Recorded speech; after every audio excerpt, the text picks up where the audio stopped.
এই ছেলেটি তার দিদিমার ছবি দেখে আর তার শৈশবের কথা ভাবে। ছেলেটির বাবা মারা যাওয়ায় তার মা অন্য একজনের সাথে বিয়ে হয়। তারপরে থেকে ছেলেটি তার দিদিমার সাথে থাকে।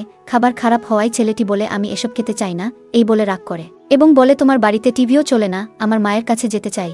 এই বলতেই তার দিদিমা বাড়িতে রাখা কিছু জিনিস তাকে খেতে দেয়। ছেলেটি সেটা খেয়ে বলে এটা নষ্ট খাবার। সে বলে এটার ডেট ওভার হয়েছে, আমি বুঝতে পারিনি, দিদিমা তোমার জন্য ভালো খাবার ব্যবস্থা করবে।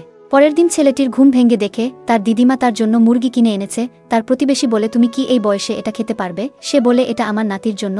মহিলাটি বলে তার বাবা মা তোমার সাথে কোনোদিনও ভালো ব্যবহার করেনি, আর তুমি এটা কেন করতেছ?